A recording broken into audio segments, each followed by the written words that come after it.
For 6 weeks, my wife left the house at 9:40 p.m. every single night. Same time, same silence. She always said the same 4 words before she left. I need some air. I believe her the first 10 times. By the 11th, I started counting. My name is Daniel Cole. I co-founded Cole and Reyes Capital 11 years ago with nothing but a laptop, a rented office above a laundromat, and a stubborn belief that I could outwork anyone who doubted me. Naomi wasn't my wife back then. She was a woman who audited our first fund and told me, flatly, that my numbers didn't add up. She was right. I hired her on the spot. 2 years later, I married her. For 9 years, I thought I knew every version of Naomi Cole. The version who negotiated term sheets without blinking. The version who fell asleep mid-sentence on the couch after a 16-hour close. The version who used to leave sticky notes on my mirror that said things like, "Don't forget you're allowed to rest." I did not know the version who put on her coat at 9:40 p.m., kissed my cheek, and disappeared into the dark for 2 hours, refusing to say where. The first night I noticed, I told myself it was nothing. The second night, I told myself the same thing, a little less convincingly. By the third week, I wasn't telling myself anything. I was just watching the door. 14 nights in, I finally followed her. I kept 2 car lengths back the whole drive, the way people do in movies, feeling ridiculous and unable to stop. She didn't go toward downtown, toward the office, toward anywhere I expected. She drove into Elmridge, the older part of the city, narrow streets, buildings with peeling paint and buzzing streetlights. She parked outside a squat apartment building with a broken intercom panel and climbed the front steps like she'd done it 100 times. A man opened the door before she even knocked.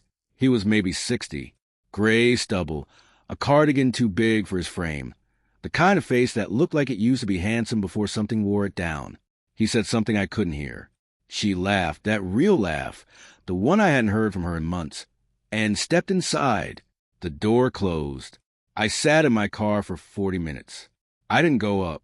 I didn't call. I just watched the light in the 3rd floor window and felt something in my chest quietly, methodically break. When she came home at 11:52 p.m., she smelled like someone else's apartment. Old coffee, cigarette smoke that wasn't hers, dust. I was sitting in the dark living room when she walked in.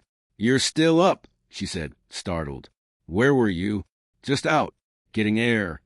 She hung her coat like nothing had happened. I didn't tell her I'd followed her. I didn't tell her about the man, the building, the light in the window. I just said, "Okay," and went to bed. Lying beside her that night, I made a decision. If she wasn't going to tell me the truth, I was going to find it myself. I want to be honest about the kind of man I am. I don't do things halfway. When a deal falls apart, I don't get angry, I get forensic. I pull every document, trace every wire transfer, find the exact hour things went wrong. So that's what I did to my own marriage. I didn't hire a private investigator right away. First, I just watched. I noted the pattern. Every night, 9:40 p.m., same building, home by midnight. Weekend, she didn't go. I noted that too. Whatever this was, it lived inside the work week, like a second job she never told me about. Then I started collecting 3 things. First, the license plate of a black sedan that showed up outside the building twice. Not hers, not the old man's, someone else's. Second, a receipt I found balled up in her coat pocket from a pharmacy across town. Oxycodone, a name I didn't recognize, filled weekly. Third, a single post-it note stuck inside her planner, in handwriting that wasn't hers. Thursday, blood work, 7 a.m., don't tell D. Don't tell D. Don't tell Daniel. I stared at that note for a long time. A pharmacy, a stranger's name, a secret kept specifically, deliberately from me. I told myself I was building a case. What I was actually doing was building a wound and picking at it every night before bed. At the office, things weren't much better. My partner, Marcus Feld, noticed I was distracted. Marcus had joined the firm 4 years ago, brought in fresh capital during a rough quarter, and slowly worked his way from junior partner to man who sat in on every meeting I used to run alone. I liked him once. I trusted him completely. "You look like hell," he said one morning, setting a coffee on my desk. Everything okay at home? I hesitated. Then, because I was tired and because Marcus had a way of making himself easy to talk to, I told him. Not everything, just the outline. Late nights, a building in Elmridge, a man I didn't know. Marcus's face did something small and careful. I don't want to say anything, he said slowly, but I saw Naomi last week, downtown, having lunch with a guy, older, held her hand across the table. My stomach dropped. You're sure it was her? Dan, I've known Naomi 4 years. It was her. He paused, like it pained him to say it. Look, it's probably nothing. People have lunch. But you asked. I hadn't asked. Not really. But now I couldn't unhear it. What I didn't know, what I wouldn't know for weeks, was that Marcus had been quietly telling the board I was distracted, erratic, not himself, ever since our merger talks with Hallbrook Industries had entered their final stretch. A merger that, if it closed without me, would leave Marcus running the combined company alone. He didn't need me gone. He just needed me unstable long enough to miss the vote. He'd found the perfect lever, without even trying. He just had to keep pulling it. That night, I confronted her for the first time. Who is he? I asked. The second she walked through the door, Naomi froze mid-motion, coat half off her shoulders. Who is who? The man in Elmridge. The building you go to every night. Don't tell me it's nothing, Naomi. I followed you. Something flickered across her face. Not guilt. Exactly. Something closer to fear. You followed me? I had to.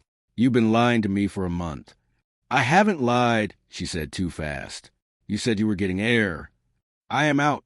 That part's true. Don't do that, I said. Don't hide behind technically true.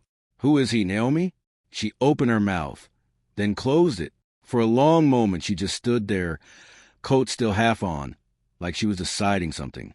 Finally she said, I can't tell you yet. Yet. Daniel, please, just trust me a little longer. I've trusted you for 9 years, I said. I'm asking for the truth, not more time.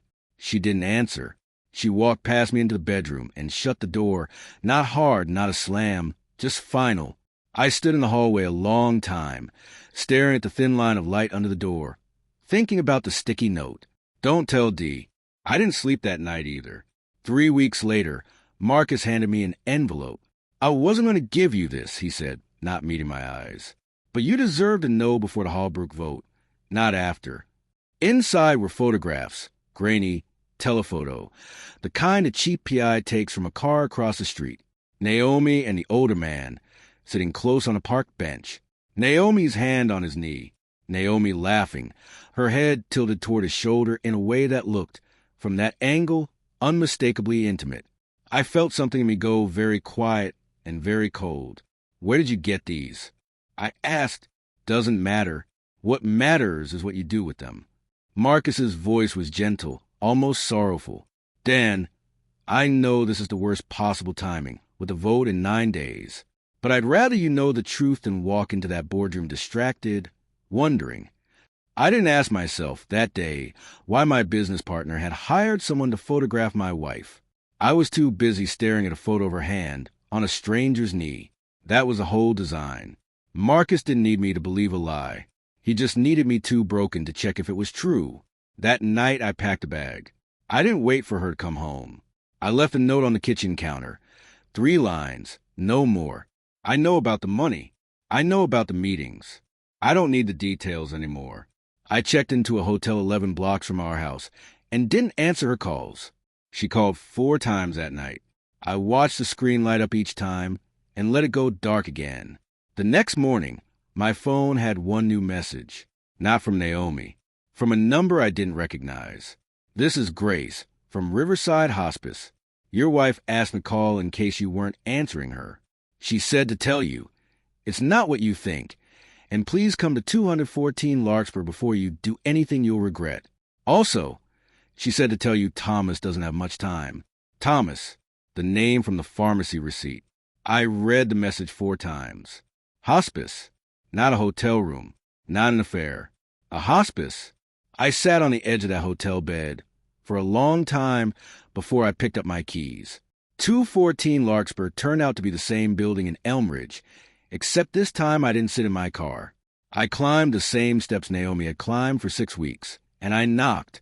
A woman in scrubs, Grace, I assumed, opened the door partway. "You must be Daniel," she said, like she'd been expecting me for a month. "She's inside." The apartment was small, worn, smelled like antiseptic and old books. And there, in a recliner by the window, wrapped in a blanket that was too big for him, was the man from the photographs. Up close, he looked smaller than I remember from that first night. Sicker. His hand shook slightly around a mug of tea. He wasn't drinking. Naomi was sitting beside him, and when she saw him in the doorway, she stood so fast the mug nearly tipped. "Daniel." "Who is he?" I said again, quieter this time, not an accusation. A question I actually wanted answered. She looked at the old man. He nodded, almost imperceptibly, like giving permission. "Daniel," she said, "this is Thomas Cole." I didn't understand for a second. Then I did, all at once. The way you understand a punch is landed only after the pain arrives. "Cole, my father's name. My name." "That's not possible," I said. "My father died when I was 9. "That's what your mother told you," Thomas said. His voice was thin, cracked at the edges. It was easier than the truth. The truth was I left. I wasn't dead. I was just gone. I want to tell you, I handled that moment with grace. I didn't. I stood in that doorway and felt 14 years of grief I'd built my entire life around. A dead father, a tragedy, an excuse for every hard edge I'd ever grown. Collapse into something worse. Not tragedy. Abandonment. A man who chose to leave and let a 9-year-old believe he was dead rather than face him. "Get out," I said, not to Naomi. To him. "Daniel." Naomi said softly, stepping between us, "Please, just listen. 5 minutes.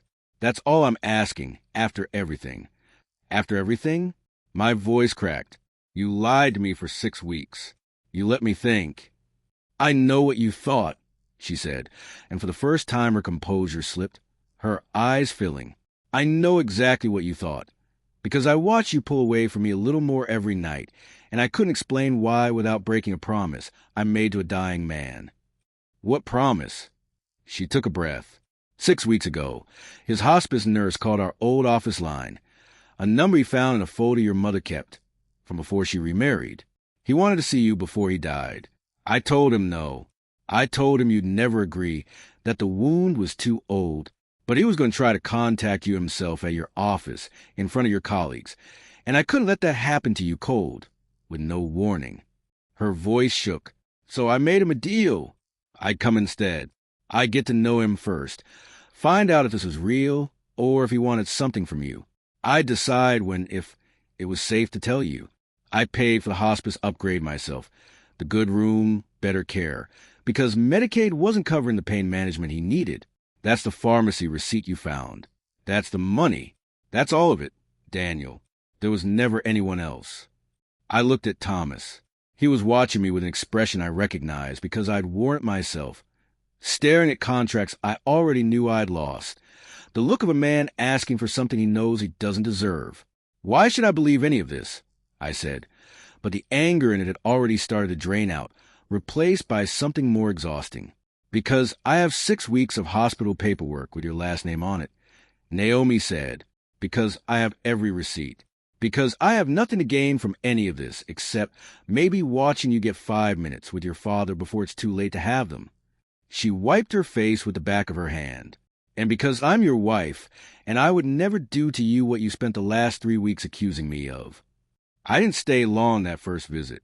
I said maybe 6 words to Thomas Cole, none of them kind, and I left. But I didn't go back to the hotel either. I sat in my car outside 214 Larkspur for 2 hours, the same way I'd sat there weeks earlier building a case against my own wife. Except now I was just a man trying to figure out how much of his anger was actually grief wearing a disguise. That night at home, Naomi didn't ask me to apologize. She just set my bag down by the door. She'd gone and picked it up from the hotel herself, and said, "I should have told you the day he called. I was wrong to decide that for you. I thought I was protecting you. I was really just protecting myself from watching you get hurt. You let me think you were cheating, I said. I let you think a lot of things, and none of it was fair to you. She sat down across from me, not touching me, giving me room. I need you to know something else, too. Marcus called me last week, told me he'd accidentally seen us together downtown, and wanted to know if I needed him to handle things with you before the vote. I told him to mind his business. I think you should ask him why he had a photographer following your wife 3 weeks before a shareholder vote that determines whether he runs his company alone. I sat with that for a long moment. Then I opened my laptop. It didn't take long to find what I needed. Marcus wasn't as careful as he thought. An invoice from a surveillance firm, paid from a personal account, dated the same week the photographs appeared in my hands. A text thread with a board member. Daniel's not going to be in a state to vote clearly. Might be worth delaying his proxy authority for his own good. An email draft, never sent, addressed to the full board, outlining a motion to have me placed on a wellness leave during the Hallbrook close. He hadn't just used my marriage against me. He'd built an entire paper trail preparing to take my company while I was busy falling apart over a lie he manufactured. I didn't confront him quietly. I brought it to the boardroom 9 days later, on the morning of the Hallbrook vote, and laid it out the same methodical way I laid out every deal I'd ever closed. First, the surveillance invoice. Second, the text thread. Third, the wellness leave motion he drafted but never had the nerve to send. You hired someone to photograph my wife, I said, and fed me a story you knew was designed to break me 2 weeks before a vote that would leave you running this company solo. That's not partnership. That's a hostile takeover with better manners. Marcus's face went the color of old paper. He tried to explain it as concern. Nobody in that room believed him, least of all the board members whose names were in his own texts. He resigned before the vote was called. The Hallbrook merger closed 3 days later, on schedule, under my signature. Thomas Cole died 7 weeks after that first visit. I saw him 11 more times before the end. Never long, never easy, but enough. Enough to hear him say he was sorry in a way that didn't ask me to forgive him, just to hear it. Enough to sit beside his bed the last night and realize that some of the coldest parts of me, the parts that build cases instead of asking questions, that trust evidence over people, I built defending myself against a man who was never actually dead, just absent. Understanding that didn't erase the anger. It just gave it somewhere honest to live. At the funeral, small, just the 4 of us, me, Naomi, Grace, and a hospice chaplain, I finally asked Naomi the question I've been sitting on for weeks. Why didn't you just tell me from day one? Even if you thought I'd say no. You could have just told me and let me say no myself. She thought about it a long time before answering. Because I know you, Daniel. You don't do things halfway. If I'd told you on day one, you'd have either shut the door completely, out of self-protection, or you'd have thrown yourself into it too fast, out of guilt, before you were ready. I wanted to give you a version of this you could walk into on your own time, not one you inherited from a phone call. I just picked the wrong way to do it. I should have trusted you with the mess instead of trying to hand you something clean. I understood that. I didn't love it, but I understood it. Trust, I was learning, isn't just about telling the truth. It's about trusting someone else to survive it. It's been 8 months now. Cole and Rhea's capital closed out the year stronger than any year before it. Marcus's name scrubbed from the letterhead. A new partner in his place who's never once suggested she handle things on my behalf. Naomi still audits every deal I bring her. Still tells me flatly when my numbers don't add up. Sometimes I still think about that first night, sitting in my car outside 214 Larkspur, watching a light in a third-floor window, convinced I was witnessing the end of my marriage. I was witnessing the opposite. I just didn't have the information yet to see it. A few weeks ago, a reporter doing a profile on the Hallbrook merger asked me, almost as an aside, what I'd learned that year that changed how I run the company now. I thought about it longer than the question probably deserved. That the evidence in front of you is only as honest as the person who collected it, I said. And that the people closest to you deserve the benefit of the doubt a lot longer than you think they do, right up until they actually give you a reason not to. She asked if that applied to my marriage, too, especially my marriage. I said, that evening, I drove home the long way, past Elmridge, past a building with a broken intercom that doesn't buzz anyone up anymore. Naomi was on the porch when I pulled in 2 mugs of tea on the railing beside her, waiting on me the way she used to before any of this happened. Before the sticky notes, before the pharmacy receipt, before I learned that sometimes the person you're ready to accuse is the same person quietly carrying something for you that you were never strong enough to carry alone. I sat down beside her. She handed me the second mug without a word. I didn't ask her where she'd been that day. I already knew. I didn't need to check anymore.